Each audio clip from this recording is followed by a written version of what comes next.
that's what they're going to be able to do here and show off this particular one. Smart Knight does come through, but there is just going to be pushed away immediately away from that rune there. And the Enigma just going to be going for the blocks straight on those creeps right out of the bat. So playing this on notice, you know, last time we saw he went straight for the BKB on the Enigma on the sub 1 move. You know, they tried to get themselves some protection. Obviously, there was a roar coming out from the Beastmaster as well that interrupted a couple of the black holes. But what can Notice do here specifically? Does he want to go for that early game BKB? Does he want to be going for the Blink Dagger initiation first with that Winter Wyvern being on the side of 1 move? What is it that the Notice wants to do to try and get, you know, the benefit of this Enigma in the second game? I think you go for the Wraith Pact. Yeah.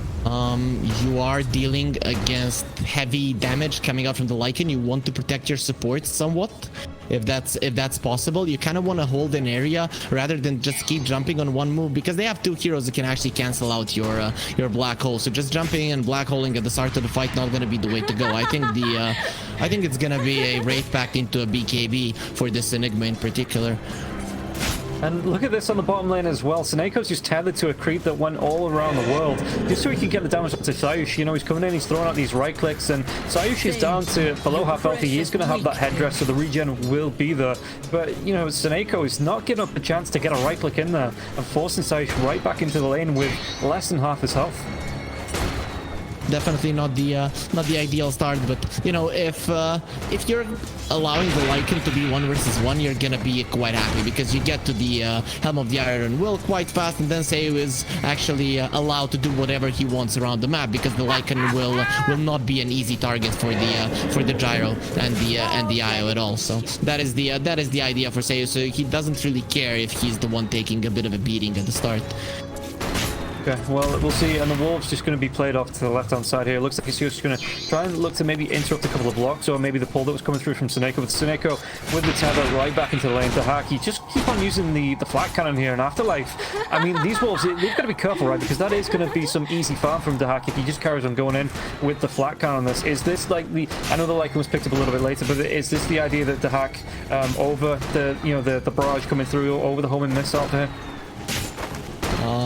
I expected homing missile everyone. To be honest, usually when you see an IO, at least 2 points in the rocket barrage are picked up. Maybe he thinks that against the Lycan it just isn't worth it. Maybe just outpush the waves, farm as much as you can, pull as much as you can is going to be the name of the game. Considering that you don't really shut down the Lycan completely. The hero doesn't buy boots, he gets some of the denominator, and he kind of hits his timing. So the idea here for BetBoom is make it as much of a farming lane for the Hawk, and he does go for the rocket barrage 2 points. Okay, there it is. So yeah, I did want to see it at least a few points. When you have the IO, you have the mana to work with it. Okay, Afterlife, let's keep it up, because it is going to be the rocket barrage coming through onto the Wolves as well as the creeps. But yeah, Afterlife, you were talking about he just wants to get to the Helm of the Dominator himself. Is it going to be the same for him? Does he want to be going for that early Wraith Pack coming out, or does he want to be going for the BKB, maybe even something a little bit different after the Helm of the Overlord does come out for him? Under attack. Helm of the Overlord, I don't see a potential for an Ags in this game. I actually am not sure what you go for. You are playing against the Keeper of the Light. Larl is probably going to be hunting him quite a lot when he's in the bottom jungle. So I'm not really sure which route Afterlife wants to take after his Helm of the Overlord, but that's going to be his first item for sure. Okay, and now quickly just into the mid lane as well, while we're having a look at these lanes. We're seeing the stacks from Lal. He's been able to stack these camps on his own. In fact, is that one going to stack? I think it is, yeah. He's going to be able to get both of those camps stacked out here. So do you need to look to shut down Lal? Because, like I say, he's getting this bonus gold out. There's going to be the rotation from Malgil, but the blast comes through. It looks like he's going to clean up at least one of those kobolds as well. Lal was looking to farm. You know, is it going to be all hands on deck to get on top of Lal and stop this Keeper like from running away with the game? The thing that I've seen from Lal, top lane, Force Maker, he's gonna survive. Yeah, he's fine. He might turn us around on Phantom. Yeah, there is going to be the Cold Embrace coming out, so he's going to be able to go through those Malphits. The Suppose comes through, Winter Wyvern. In fact, notice he's just going to be backing himself away from this Force, just putting a little bit of aggression there. Did get that heal back up to him to get himself up close to full health, but Phantom, a little bit danger. After all that, Everybody just goes their own way. Bottom lane, though, it looks like there might be a dive underneath the tier 1 tower. It's just going to be for the wolves, for the creeps here from Daxak gunning them with the rocket barrage onto Afterlife. That's how I wanted the one move to play against you get the dispose off again, the Cold Embrace comes through over the Malefice. It's just, again, the aggression coming through from this now as well. Force Majeure, he's not going to have the mana, he's not going to have the cooldowns to come right back into this. And yeah, Pantomime once again, he's going to be able to get himself out early and heal himself up. Expected this kind of aggression from one move in the previous game against the Beastmaster. What they're doing to the Lycan now. So I think this is how you should play a lane with the IO against these Zoo heroes. Just run at them constantly, pushing the wave, and even get some damage into the tower. We're seeing that Snapfire wants to rotate and be annoying to the Keeper of Light, which is great. Him and the Puck actually do have some kill potential onto Laurel, but you know, you're leaving your Lycan alone, and that's gonna. He's gonna suffer, you know. He's still getting some farm, but it is not as much as Afterlife would like overall. Yeah, and coming through the river now as well. Seneko is going to see Sayush. Sayush just got to know it's going to be able to get the denied. Dream Cold does come through onto the Whistle Witch. Not going to be able to get himself out of this. There's going to be a really nice rotation there from Sayush. And Nigel just moves down, secures that kill onto the IO, and draws the first blood. That's very big. That's very, very big for the Puck. We can see that he's rushing the Witchblade, which means he'll be able to kill Laurel. Now, BetBoom usually at this point in the game, they make a first rotation. Once Laurel gets his boots of travel, he rotates to the top lane, just literally comes there, doesn't even care for the kill. He gets the enemy carry out of it, and he pushes. They have Enigma, so the push is there. It could be something that BetBoom are gonna be looking to do. Obviously, you would love to wait for the level 6 on the IO, for the level 6 on the Enigma, so that you have the backup as well. But Radiant top lane. But looking at this in fact, he stopped short from that Celestial Hammer drag back with the Malefice coming up from the Enigma, but he's still going to be able to get himself out of danger. But yeah, Force he's really stepping up with the Dispose, trying to put a lot of pressure onto Smiling Knight. And this time Pantomime wasn't there with the Cold Embrace to try and save him, to try and heal him up. But Smiling Knight is still gonna be okay. We talked about the tankiness of the Dawnbreaker and how much this hero does not care that you are gonna go. And there's the rotation 7 minutes in. As you know, Laurel, he's on a clock. He has to go. There's going to be, once again, the Dispose comes out, dragging Smiling Knight back into the blaster from the Illuminate. Once it's coming from the Cold Embrace here, the post going to rotate on the backlines. Really nice Dream Call here. Smiling Knight is going to be able to get the double Starbreaker off. Those stones from Melduel gets himself the double kill. He's going to be able to get a triple out of this. Force Majeure trying to chase Smart Knight, even turns around. One more right click, he gets the bounce off, but mid-air death comes out, and Smiling Knight picks up that kill onto the Marcy. You precious weak. And Melduel, we can now see that that first blood definitely helped him with the Witchblade. He annihilated these heroes from BetBoom. Though this is, you know, 7 minutes in. Laurel usually does this, but it seems like one move they did watch the BetBoom games against Navi twice in a row. He made a rotation like this and completely decimated, and they did lose those games in the end, but it created so much space around the map because of it. So one move, they were aware that this was gonna happen. Puck had a great start to the game, and that was a beautiful response coming up. Puck, even if he didn't have the Witchblade, is one of the best, if not the best hero to respond to dives like that. Yeah, and just looking at the items coming through, because like you said, that Lal, he looked for the rotations after the Boots of Travel came out. He's going to be going towards a Spirit Vessel now as well. Is there a reason that he wants that Spirit Vessel over something like an Axe that you usually see the Keeper of the Lights go towards? Well, Spirit Vessel is the item for the Keeper of the Light. In pubs, you're gonna see a Dagon sometimes, but in competitive games, the Spirit Vessel is usually your item of choice, because you're pretty much participating in every kill. You're pushing out lanes, immediately running towards where the kill is, and it just gives you that little bit of an edge to kill people. Plus, you get it very early on because this hero just farms immensely fast. Yeah, look at this as well. Down on the bottom, there's a smoke up from Sayush as well as Afterlife moving over wall. The poke just puts the pressure onto the lane. To put pressure onto this tier 1 tower. And Gyrocopter, he's even going to be seen underneath the ward, it looks like. Just for a split second, but they know roughly where the hack is. Do they just put the pressure onto the tier 1, or do they want to be looking for a kill onto hack as well as the IO here once this tower's gone down? ideally you get a kill, but as soon as they missed on it with the initial smoke, they're not gonna be going for it. They were thinking they were gonna catch the Hawk on the bottom lane, but they read the situation perfectly. This was the idea from BetBoom. We stay on the bottom lane, we play super aggressive until we see one move missing off the map, because we know that that's where they're gonna be hunting us. So immediately they get themselves out. So one move they weren't gonna be going any deeper. Right now, the idea from one move is leave the Lycan on the bottom part of the map for as long as possible, and ideally would like these wards to get dewarded. I really like that BetBoom did manage to leave that ward there, and for now one move will not find it. That's gonna give you a angle at which you can come from for the Lycan and actually just choose how many heroes you're gonna bring instead of just having to smoke like 4 or 3 heroes. Yeah, and he's not doing too bad. He's got that Helm of the Dominator going towards the Vlads into the Helm of the Overlord now as well. So he is just like similar to the Beastmaster in that last game, you know, just taking all the farm from this bottom half of the map. In fact, he's going to move over a little bit earlier than Beastmaster did towards the tier 1 tower in the mid lane to put a little bit of pressure on. Maybe Force is going to rotate in here with the TP. He's going to be able to get out the Dream Coil on the backline, so only catching on to the IO. The damage should be Scalus Blast comes through. Even going to be using a little bit of Shredder. Okay, but does he come? He's going to be coming right back in though. Did he hang around to get this kill? At least Melodul's going to be here. And Daxak, though, he's looking for that tether target. So the phase shift now as well. A lot of damage onto Melodul though. It's going to be the tether. The Waning Rift does come through. Meanwhile, in the mid lane, Fortune once again just looking to put the pressure on, just to try and force away the aggression coming through from one move onto this tier 1 tower in the mid lane. I think one move should reset right now. They got a lot of damage onto the tower. They forced the Keeper of the Light rotation super fast, and they're getting themselves out. So you know that kill onto the Gyro or the IO, whichever one you get, you would be happy with either, just because you wanted to create space for the Lycan to cover the tower. Because if you didn't make that move, it would be super easy for Laurel just to TP in and destroy you completely. Laurel there kind of torn between between going for a Orchid and going for a Spirit Vessel. He doesn't know if they can deal with the puck, and to be honest, without the Orchid, it's gonna be a tough thing to do. Yeah, and Melodul here, like you say, he's going to be going towards the Blink Dagger. Does he want to then be going towards the BKB afterwards for a little bit of help, or is there something else that you think Melodul should be going for item-wise after that Blink Dagger?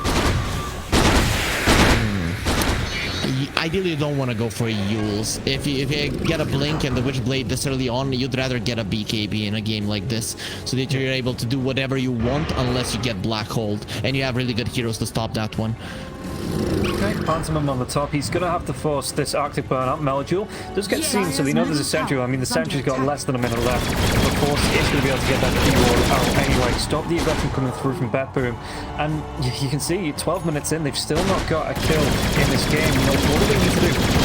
Is it just turning up like this, protecting onto the hack while forcing out the lanes? You've still got Gnosis as well in this top lane, forcing this one out? Or do you think at some point, I mean, the Vlads is up now for the Enigma. He's going towards that Wraith Pact as well. Does he want that up? And then do you start to look to get aggressive? Or are you just going to be giving up ground here to one move for the next, what, 5-6 minutes? The same thing for BetBoom as it was for one move in the previous one. You want to control areas. You don't really want to run into your enemies. You're not that good at that. You control the area. If the enemies move into it, you dispose, and the Black Hole is there as a failsafe while you relocate in fight. So the ones that are going to be making moves are one move for sure. And BetBoom, they feel confident just going for farm. You know, you're not playing against an Alchemist like one move did in the previous game, so you don't want to be forcing the issue. And really, there is no need. You just want to keep this mid lane tower alive for as long as possible. The one move are doing a good job. They push in the bottom lane. Immediately, they see Laurel on the bottom, and then they rotate towards the mid lane. These are some perfect moves just to constantly get chip damage onto the tower. Yeah, Force Mature, the winner. It does come out onto the Marcy. Marcy absolutely not going to be able to get himself away from that. Pantomime does pick up the kill, and they're even going to be able to secure this tier 1 tower, it looks like. Even with the Eliminate Blast coming through from the Keeper of the Light. Yeah, Melodul takes that tower down, and it's going to be smiley faces all around here for one move. For sure. BetBoom, they don't want to be pulled into a situation where, like last time, in the last game, one move didn't have enough damage to kill people when the black hole comes out. So they just think they can get into the later portions of the game like this. Is that the case? I don't know. There's too many things to break the black hole, and now Larla got. He's just completely deleted there. Smiley Knight came in with the Solar Guardian, but I think he would have gone down anyway. And yeah, the damage coming through. Lol, it was a really nice ward on this high ground. I think they just spotted him out and just put that cat. And they able to get a quick rotation and find the kill. And now on the bottom lane as well. He might be able to get the kill onto the puck. Malduel could get himself away from this. He's going to try and jaunt to the orb that went in the other direction, but the homing mist still coming. Is he going to be able to get the phase shift off? Just drops the orb once again. And the relocate away. So Malduel just survives that 10 seconds. He just waits out the clock, and he was easily able to survive that gank rotation coming through from the IO and the gyro. If you're BetBoom, you need to threaten somehow, just so that you force out some rotations from one move, because this is not benefiting you. Every single time that someone is making a rotation, it's one move, so they can pretty much farm wherever they like, however they like, because they know there's not going to be a response for BetBoom. I don't know how long. Okay, so they walk into Grosh Pit. That is a good way to force out the fight, not gonna lie, especially with the Dawnbreaker ulti being down and you having the raid pack. BetBoom, even though they don't have a single kill in this game, they're very powerful inside of a team fight. BKB is ready. This is a really good timing for them. Yeah, and you can see that, in fact, I think he'll be able to contest Pantomime. He's not got that blink dagger just yet. Does he want to try and come in? There is going to be the wards down as well. Multiple kids is out at the start. Dreamcore comes through as well. Daxak, he has to pop that BKB that he just got. Is he going to be able to do the damage? He might be able to hit. No, the Winter's Curse comes out. They're still going to be able to get the kill to Malduel now as well, though. Notice he's just hanging around the back. The raid pack is down. So it looks like this might be going the way of BetBoom. Is there really anything else to contest onto this? As Pantomime, he's trying to get in with the Arctic Burn, do what he can. But this slowly but surely will be the Roshan going the way of the hack. Tell me something. Am I crazy, or did the Keeper Light had the urn, right? Yeah, he did have the urn. He sold it. He did have the urn. He sold it so that he could get the Orchid earlier. So BetBoom are like, okay, we're putting everything onto this Roche. And they just come over and they kill the puck. The most annoying, I'd say strongest hero on the side of one move, they kill and they get the Roche. That is perfect understanding of your timings. Imagine, this is what BetBoom, how they played pretty much against Na'Vi. They did everything right in the early game. Everything worked out for them, and then they went to the Roche without the BKB on the gyro and they lost the game there. Now, they didn't do everything right. They made a few mistakes. It cost them a little bit in the early game, but they got a BKB on the gyro. They went to the Roche pit. See everything that's happening in the fight. Yeah, well, Pantomime, he gets the vision onto Notice, so we know roughly where this Enigma is. I think he's going to go for any more of this. Sayush removing himself close. Force will be there. Doesn't want to go with the scatter blast. He started the animation. Daxak isn't going to come through now. He actually crosses himself down to the low ground just to get out of danger. Here comes the Lycan. This is a pretty good one. Afterlife with his ulti needs to be the first one running in, just to kind of spot out what's happening in the backlines. Then the puck can play. If the puck doesn't see the coddle, he can very easily jump in, get silenced up, and die. And that is something that you cannot allow to happen for one move. The puck needs to stay alive. So as soon as they see the Lycan coming over, they are gonna be getting themselves out. The Lycan you hunt on the bottom lane. The Lycan you deal with on the bottom lane. If he's on top, you just let him do whatever he wants, because there's not really anything that the Lycan would want to do on the top lane other than fight. Yeah. Looking through now as well, Dawnbreaker going back towards the charge into the Desolate, it looks like. So he's going to have the Bammer coming out as well on the Courier. Just sticking with the one Oblivion staff for now, but on the river, I don't know if they wanted to make something happen though, BetBoom. I mean, they still have the Aegis for the next 2.5 minutes, so or nearly 3 minutes. Is this where BetBoom really need to force something through, or are they just still comfortable, you know, finding the farm, finding the items on all these heroes that they've got so far? You can see that BetBoom are comfortable doing whatever they want. I think the idea with them is just farm until the gyro is unkillable, and you are gonna get to that point for sure. Yeah, you do have some of these heroes that are gonna be preventing the damage, maybe even making gyro killing his teammates, but the gyro himself is not gonna die if he gets a few more items. So S and Y, the Satanic comes out in the Daedalus, and it's gonna be problematic for you if you're one move. So I like that Afterlife is trying to pressure the bottom lane. That is the way to go. If BetBoom are on bot, they're not going to be taking any big objectives around the map. middle Yeah, tower but like you is under said, that's where attack. you want to hunt that Lycan. And the rotation did come through. He was able to get the shapeshift off first, so he gets himself out of that. And I suppose that, you know, it just puts him back in his jungle. It puts him out of vision. So that's not awful, though, I suppose, if you've got the relocate to Snako. You know, if something kicked off on the other side of the map, you were still going to be able to get in on that. And looking now, we can see the Marcy on the bottom lane. He's just hanging around. Is he going to be trying to look for the Lycan maybe to scout out, to get a relocate in? Or is this just finding an expert? In fact, he's TPing away. So he answers my question for me. Dire's middle That was the tower idea, has but fallen. the Lycan is just never showing himself. You know, he sees Marcy's missing. He knows the relocate could kill him, especially when he doesn't have the shapeshift. So you try to make it work somewhere else if you're the Marcy. Okay, well, Pantomime even deals with the homing missile here. It looks like the start of BetBoom. They want to get aggressive towards this tier 2 tower on the top lane. They're moving themselves over to Hack's close, and everybody, and in fact, Lyle's the furthest away. It looks like he's just coming back into the mid lane to maybe push this one out. Regeneration. But now on the top, I mean, the wards are down, so they see where the Hack is, they see where Snako is as well. There's going to be the TP away from Lyle. Do they want to try and make something happen here on the side of one move? Or is this purely just posturing to protect this tier 2 tower on the top lane? For sure you want to protect the tower. You are not allowing BetBoom to systematically take away objectives. And now you smoke. Ideally, you don't want to fight on the top lane if you're if you lose a fight there, you're going to be losing some ground. So you want to get out of that top lane as soon as possible. And it does go hand in hand with the timing where the Aegis will be expiring. So you're trying to catch BetBoom off guard. But I think if there was ever a time for the Hawk to be on guard, it's right. Okay, he doesn't really seem like he cares. He's like, yeah, I don't care. Even if my Aegis expires, you can't kill me. You can't kill me once. No way.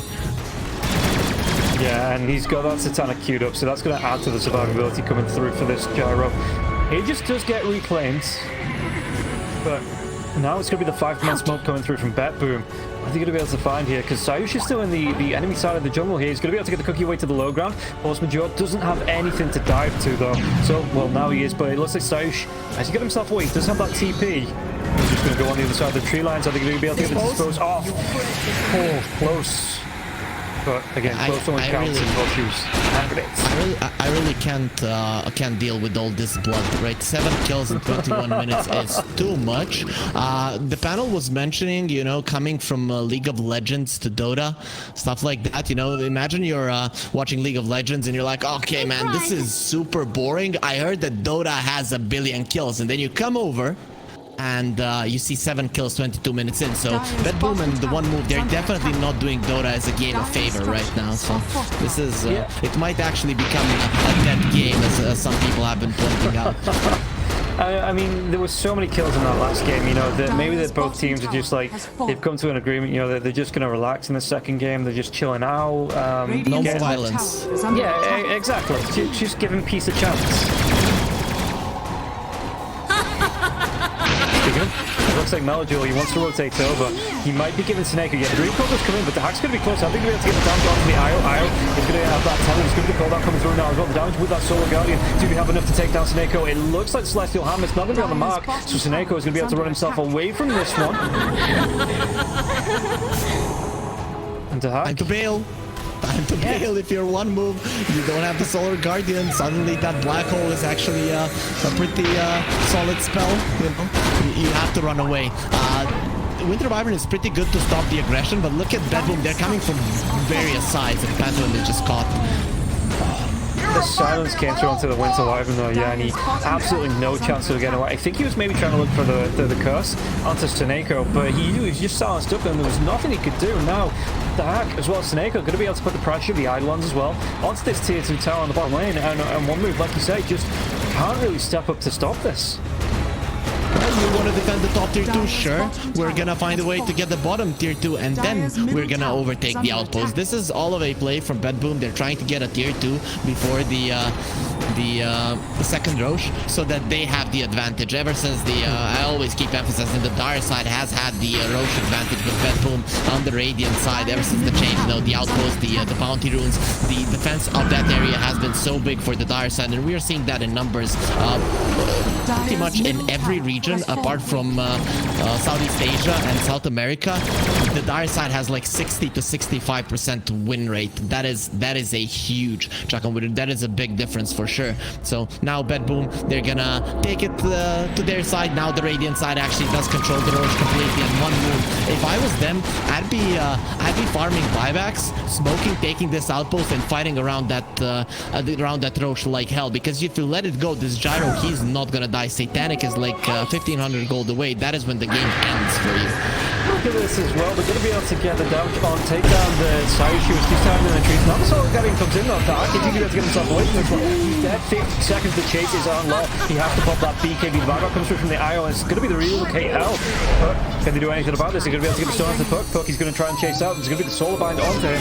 Slows down that movement speed, so he just has to go with the old now as well. But if the Midnight Pulse gets dropped, can he go to Notice? Notice. He's trying to run himself away from this. And yeah, now this opens up. I mean, all of a sudden, 2 heroes dead. Yes, he did lose the Radiant's middle tower is under he did lose attack. his support in the top part of the map, but just the instant jump there onto the hack, onto the IO with 2 easy kills, and it's going to open up a tier 2 tower here for one move. The hack, I think in this game has been overconfident a few times. The one that I have to emphasize was the one when his Aegis was expiring, but this was pretty much the same thing. You come close, the IO is way too close to you, the curse connects, and it sets up for a beautiful Starbreaker. The Dawnbreaker deals so much damage, and they just rip apart the Gyro, and even Soneko buys back there to try and save him, and it doesn't work. So one move with this, they've taken down the tier 2 of their own, and they've overtaken the bottom part of the map. Sure, Roche is still gonna be easier for BetBoom to claim because they're controlling that outpost, but that is right now. With the bottom outpost being controlled, that means that one move can constantly pressure the tier 2. Thus, BetBoom, they use TPs here, and suddenly one move can be the ones that control the top part of the map with just a beeline there with the smoke. So BetBoom, after that move, they're gonna be in a bit of a tougher spot, but yet again, they just walk to the Roche pit and start hitting it, and one move just aren't ready. All of those things that I mentioned, not gonna work if BetBoom are just super fast to get into the pit. Radiant's bottom tower. Yeah, you can just see how quickly the Gyrocopter's stealing this now as well. He's going towards that Satanic. He's not going to be too far away from it. What's that, about 1200 gold? And Roche, one move into the scan comes out, but they're not going to be able to get here in time. They are going to be able to do a little bit of damage over onto the tier 3 tower in the bottom lane, but Gyrocopter, he gets the shard, he gets the Aegis. He's 800 gold away now from completing the Satanic as well. So the hack, like you said, that we have trouble killing in the team fights, killing the hack once. With the Satanic coming up, how are they going to do it twice? So why did the Hawk get the Ag Shard? His homing missile dies pretty easily with the little shredder, so that's weird. You know, the Enigma Shard is cool. The Coddle Shard is quite good. I never was gonna assume that Gyro would ever buy it, so why would you even take it from your teammates? I guess he's chasing the net worth. Wants to have the highest average net worth in a series, considering that he was the alchemist in the previous one. It does make sense. I was going to say, yeah, I've got a very simple explanation as to why he took it. He's the carry, and he deserves it. Okay, that might be the way to go. But some other people would say they're the supports. They deserve it. They deserve some love. The 1400 net worth on a Marcy. Though yesterday we saw how Saksa deals with the Marcy Aghanim shard. Percentage-wise, it's much more efficient on her than on anyone else. BetBoom, they go for a smoke. Finally, it's time for them to make a move. They feel like the Hawk can die. I just hope Soneko keeps himself far enough away from the Hawk so that he doesn't get caught in the Winter's Curse, because that is the thing that wins the fight for one move. Yeah, and Force Major is going to be leading the line with this smoke. I think they're able to find anyone else. Sayush is pretty close. The Hack's going to be there just to back him up, so he's got someone to rebound off of. And I think he'll be able to go. In fact, the regen rune in the river. Mojo, it was a trap. It was a trap. The winner comes out though. So we're not going to be taking a trip to Suplex City just yet. So the Rocket Barrage won't connect onto the Puck. The Puck is going to be able to get the dive away. Did you see what that shard on the Gyro did? It fired 1 billion Rocket Barrage missiles into the face shift.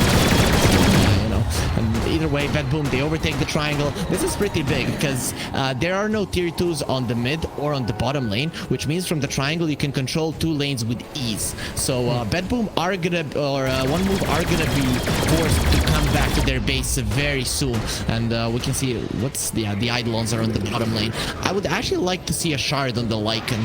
Pushing out the waves is a big deal for One Move in this game in particular, especially if your triangle can get easily taken like that. It's a problem. Oh, BetBoom are making a cool play. They're getting themselves out of the triangle and they leave vision there, so maybe they'll try to catch someone. Yeah, you can see the ward is being cleaned, but no one is there in time on the side of BetBoom.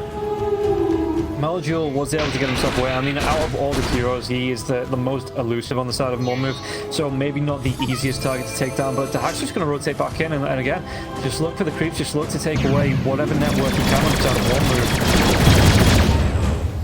And it's kind of crazy looking at the scoreboard with One Move being ahead in net worth, ahead in kills, but they're the ones that are kind of just backing themselves away, playing it super safe at the minute. They're going to be able to get a Winter's Curse on the Io. Io can get himself away. He's dead. Yeah, he's dead. He's gone. He doesn't have that buyback either, so Daxak has to pick up the gem. The cookie comes out. The Daxak doesn't want to pop that BKB. He still has a minute and 40 seconds left on the Aegis backlines. It looks like they might be able to make a dive onto Marcy. Marcy can get himself away from this force. Aegis going to be taken away from this one. Do they want to try and engage more after he's going to see Daxak? Do they want to go down as well? It's going to be the dream call, but it doesn't look like it's going to be onto Daxak. It's going to be catch out onto Enigma. They're going to be able to get the Celestial Hammer. The ultimate kiss is rained down, and Enigma will be taken care of though. Radiant's courier has been killed. It's usually when a team loses, you do want to blame the captain. You know, he's the one responsible for his team. But Soneko in this game in particular, that's twice in a row that he gets caught out. There is, as an IO, you can keep yourself far enough away, but you know, there's always that one moment where your focus just drops. You're telling them, oh guys, let's take this area, bam, and you're caught. And that's what One Move have been doing for the majority of this game. Very nicely done by Pantomime. The only thing that he is literally looking at, he's looking at the IO, his eyes all red and blue if you want to look at the Winter Wyvern, but you know, in real life for red, like he wants blood, he wants the IO to pop, and now it's gonna be the real on the top line. Yeah, Force, he does get the suplex off, but it looks like he's going to get the TP away from him. Afterlife, he gets himself out with 4 heroes around. He still gets out alive. They know where One Move is. They went over vision. They are under their own vision, but BetBoom, they know. They're gonna find them. It's not going to be another Winter's Curse coming out onto Soneko now as well. High ground, Pantomime is close, but it looks like he's just going to be backing themselves away. Yeah, Force is actually going to get the blink into the pit, but not finding out Pantomime. Pantomime, he gets sauced up, but he gets the link onto the high ground. So that silence not going to be doing anything, as he was able to get himself away anyway. Oh, no, he might be able to go in. The Soul Guardian comes down now as well. The heal's coming through from the Io, but they have enough to lock him down. They're going to be able to get the kill, and Io's dead. 50 seconds, and once again, the gem on the floor. The hack has to pick it up. Meljoul didn't have anything in his inventory to put in the backpack. All of these items very important for him to survive, but ideally he would have liked to get that gem. You could see that he was clicking there for a second, but in the end he just gets himself out and the gem remains on the side of that room. Now the problem is with the lead that One Move have, they can kill the IO even without the Winter Wyvern, but definitely the positioning of Soneko needs to be a tad bit better in this game. BetBoom, they had really good ideas in this game. Execution was the problem, which is something that we rarely see from them. Usually these kind of lineups, they execute to utter perfection. That's why they crush their opponents, but you know, yeah, the moves were perfect, but just the execution was lacking, and that's why they're in a position in this position right now. I feel like I put the caster curse on Boom as well, talking about how One Move would want to play safe, and all of a sudden they take 2 good fights. But where can the IO actually go in these fights just to be safe? Because it seems like, let's just say that he's always going to be targeted down by the Winter's Curse and needed to hack. So what can he do to try and, I guess, not counter it, but just make sure that he's not the one that gets caught out? You see how the Hawk and Soneko are holding hands right now. That's what you need to do. The Hawk also needs to pay attention to where Soneko is. He can't come closer to him. He is not faster. They have the same movement speed, obviously, being better than all, but they need to play sync. So the Hawk, when he runs forward, Soneko runs forward. This is, I think, something that you need to call out. I'm going in, I'm going back. I'm going in, I'm going back. It can disrupt the communications of the entire team, but it has to happen because it's so important in this game in particular. Yeah, and there is going to be a 4-man smoke coming out from the side of one move. Where they're going to be hunting? I mean, they're drawing the battle lines through the jungle. So let's see if this is where they want to go. I mean, it would be into all. You've got the you got the Solar Guardian coming out as well. Noticed is going to TP himself down to the bottom lane, so he's going to be away from this. But I think he'll be able to catch anyone. Marcy's in the trees, the smoke's going to break. They're going to be able to get the winner ripped off now as well. The damage coming through. This will be a Marcy. Melule picks that kill up. Easy kill there.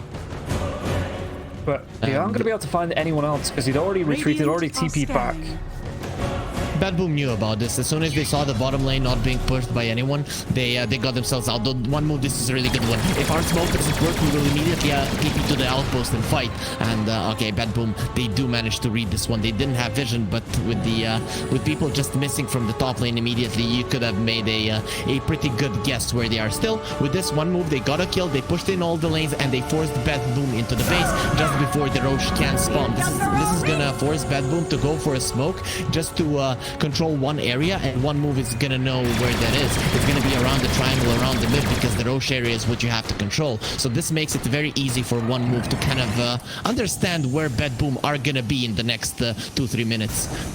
Yeah, and again, the Solar Guardian is up, so this can just be the split push coming through from Smart Knight on the bottom lane. He can carry on putting the pressure onto this bottom tier 3, and then when he needs to, he's even got a Nullifier coming through here. So he is going to be able to, really make life hell for the side of BetBoom. Yeah, the E-Blade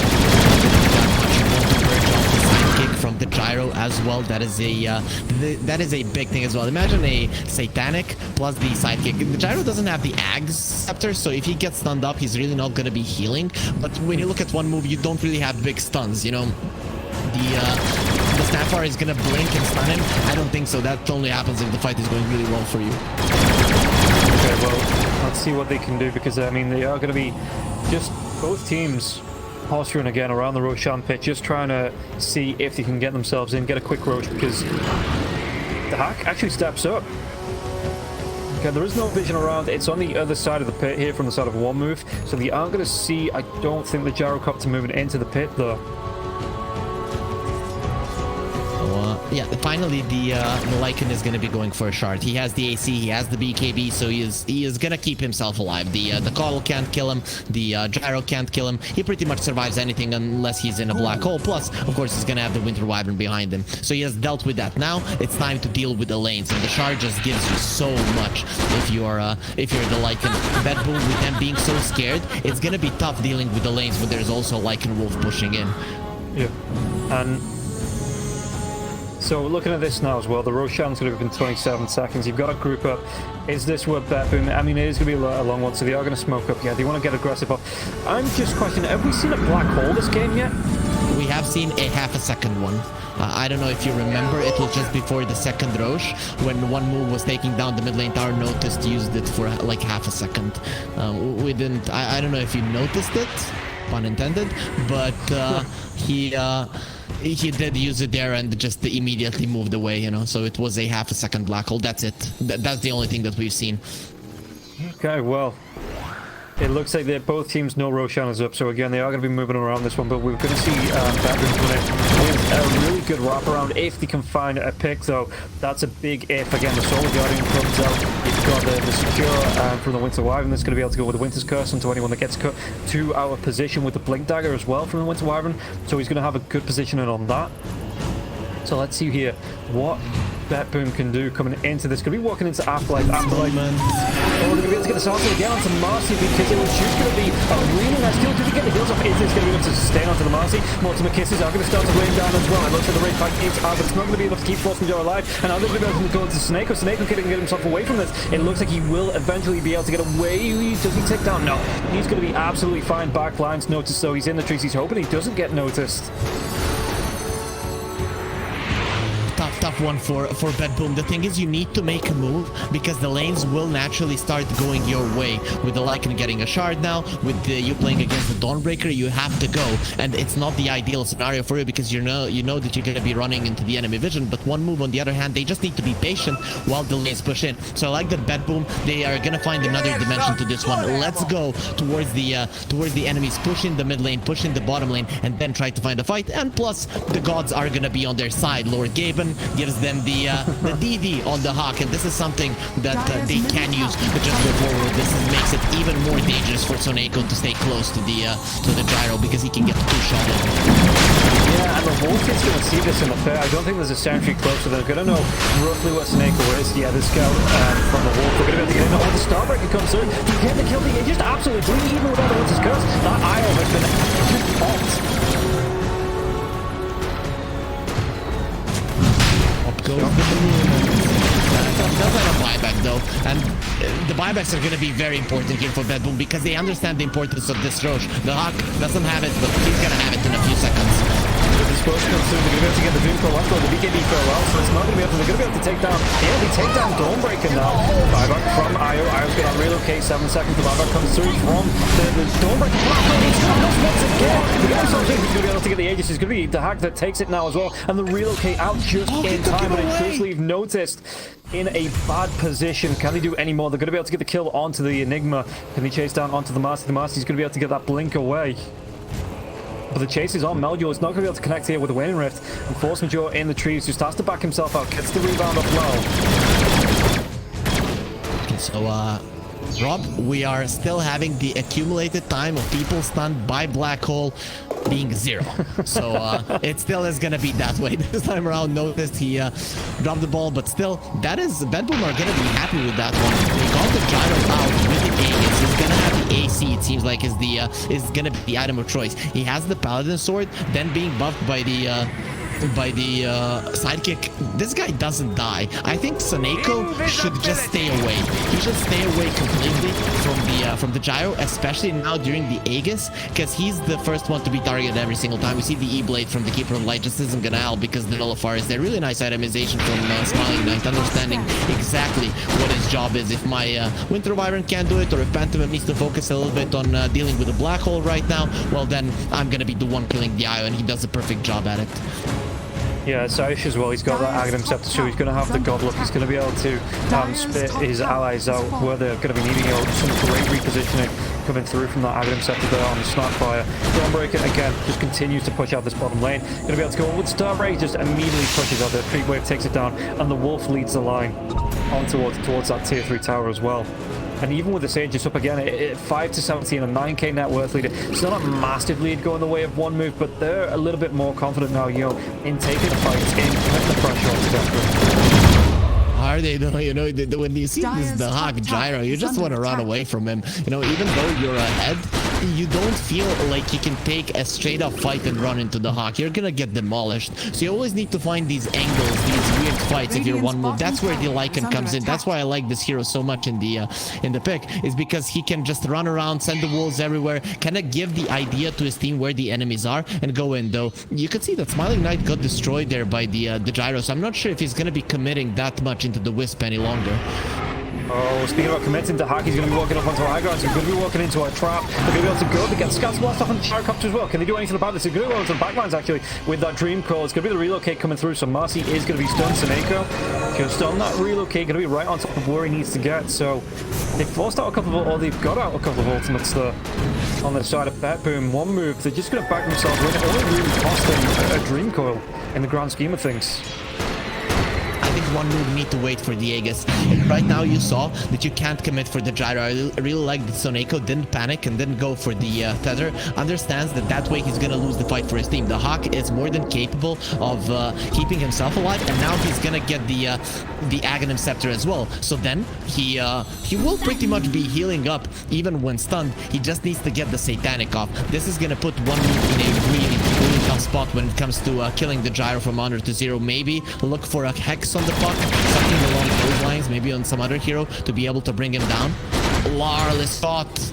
Yeah, they get the stun off with the Gobble Up and the spits out there as well. Lol has to pop that BKB, but it looks like the relocate completely. They have the damage to take him down. They're going to get a kill onto the Snapfire and the Winter Wyvern. Just straight up deleted there with the relocation coming in from Soneko as well as the Hack. But what can they do off this thing? I mean, they still have the Aegis now for the next minute and 15 seconds.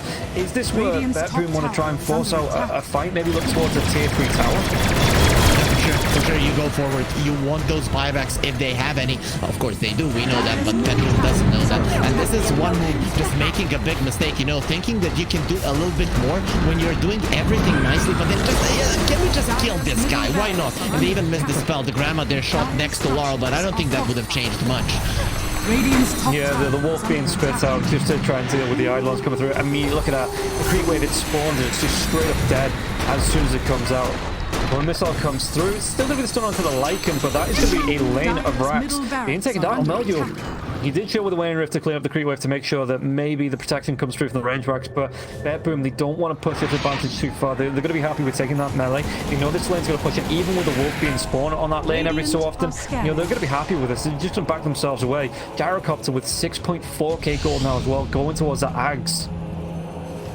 So if anyone is wondering what is happening, why is a team that is losing in kills, losing in gold for 40 minutes, just walks up the high ground and kills it? That's the IO Gyro for you. If you're ever thinking why people go for this combo, this is the thing. Gyro just farms too fast with the IO and he becomes unkillable at like 35 to 40 minutes into the game. BetBoom, even with all of the mistakes, their lineup is working perfectly, but now Green Cold comes out, they've got down to Hack. Do they have enough damage to take him down? Although Aegis has been expired, it looks like they're going to change targets onto Snake. Snake going to get himself away from this and chasing the wolf as well. The outer wolf is going to be able to do a lot of damage with the mechanism. Could be keeping himself alive for a little bit longer. They do get the kill into this 107 seconds, 2 minutes before that buyback outside the lane. There is going to be the dive out now. They need to be careful as well because there is no buyback here onto the Dawnbreaker. So if Dawnbreaker gets caught up, he's going to be killed off, and that's just going to be... Are you strong enough? He pops that Satanic. You want to carry on going here. They're doing damage to Hack, but he's just regenning up through that Satanic, keeping him alive, and he no trouble. Okay, he does back himself off with the two heroes on BetBoom being dead. Doesn't want to be overwhelmed, but yeah, he didn't really have too much trouble keeping himself alive, though. Imagine you come to a war and then there's like this shitty helicopter coming at you with an old guy, but it just comes down to it. It's everything to do with the pilot, guys. It doesn't matter if you have the newest machine or whatever. This guy, he knows how to use it and he's just crushing everyone, you know. Doesn't even need new technology at all. Just stands his ground and destroys every single one of them. And now the Aghanim Scepter is coming over as well. I think that was the plot of the new Top Gun. Are you trying to rip off Hollywood here? Do we have to worry about DMCAs on this cast here, Hairy Freak? I'm sorry, Rob. It's not gonna happen again. No, you know, my answer to your question would be no.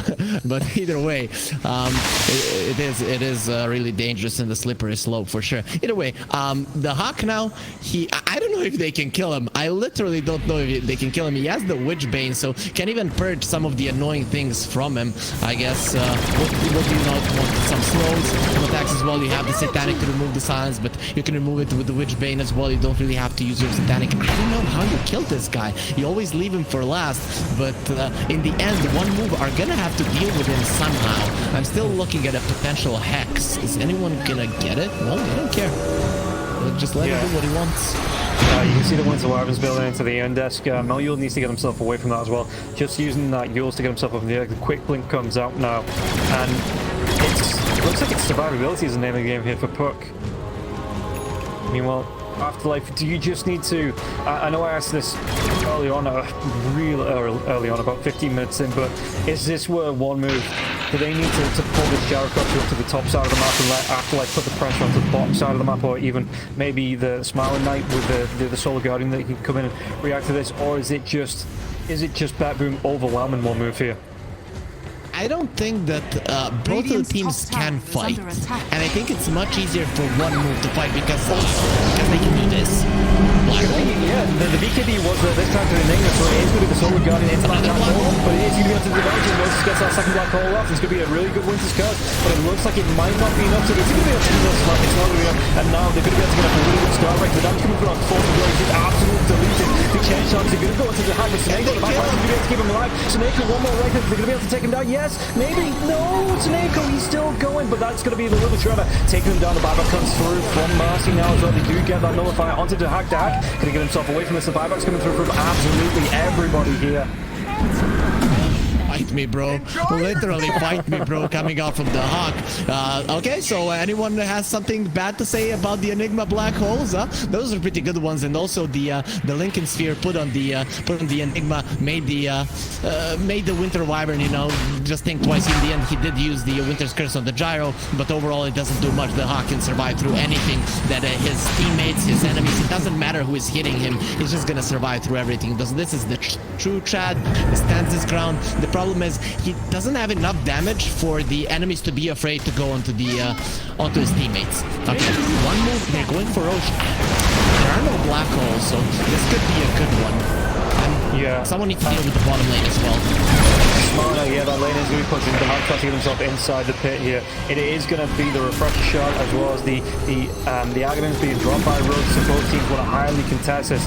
So that bottom lane does get pushed in. Smile Knight's going to be the one into the pit. Scout Blast comes through. After Gyrocopter has that BKB. It's going to be coming up now. The Chizo, it gets taken. They have the Aegis onto the Dawnbreaker. That's going to be really nice for him because it means if he gets taken down, you know, not one but maybe two lives with this buyback. And again, they've just pulled BetBoom out of this, the bottom lane, and the Wolves, they're doing damage to that tier 3 tower down to 150 health. The creep wave still pushing in. There is going to be the blast coming through from low. But it's kind of not too little too late, but there's a lot of damage done to this tier 3 tower in the bottom lane. It is, and I think, Rob, it's time. It's time you get the Aghanim's Blessing and get the Rapier. The thing is that one move, they can kill all of the Hawk's teammates before he has enough damage to kill them. So you want to get to a point where you can just crush them. You can see that he is queuing up the Rapier right now. His Aghanim's Blessing is there, so he knows what's up. If you die on the gyro, you really don't want to be buying back because all of your teammates are already going to be dead. So I think you just buy out right now. There is no reason to save anything. Where they didn't give the Aegis to the Puck though. One move, the Puck did buy back for that fight, and he's the one that needs to continue living in these fights to be the annoying nuisance he has been for the majority of the game. Yeah, I think it was a little bit of panic in the pit. You know, you just, and that's not the first time I've said that, going to a few concerts in my time, but yeah, it was just a little bit of panic that he just wanted to make sure they got everything they could out of that. So it's just grab what you can and leave on the side of one move. Get themselves out. In the end, they snatched the Aegis. So the one that got the Roche actually was the Hawk while being stunned and with the side gunner. This is something that tends to happen. You saw all of those, the cheese, all the things from Roche were actually outside of the pit. Roche dying outside of this cave. That's how afraid he was on the one move. Both the Dawnbreaker and this gyro deal too much damage, and Roche being afraid of you just speaks volumes to how powerful you actually are. 20,000 gold lead for one move, and they are still not overtaking this game. Sure, in 50 minutes into the game, it's not that much, but the Hawk has been topping the network chart from start, and probably going to be doing that until the finish.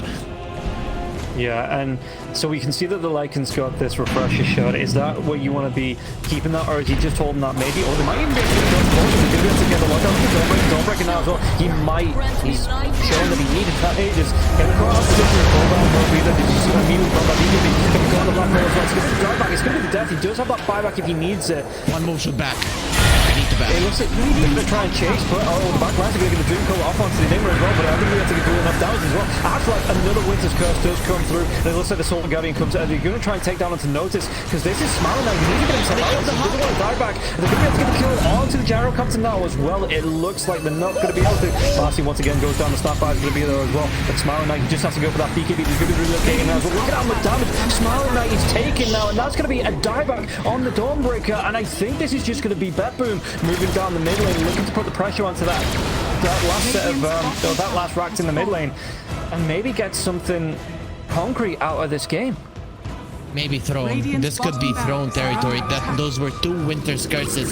The thing that could have won one move that fight. But I think as soon as you lost the Aegis and the Dawnbreaker the second time, buying back there is way too dangerous. This game is still in your control. You can find ways to push in all of the waves, to find the fight that you're looking for, get some Raxes, push back on BetBoom. But the one move they commit onto that fight.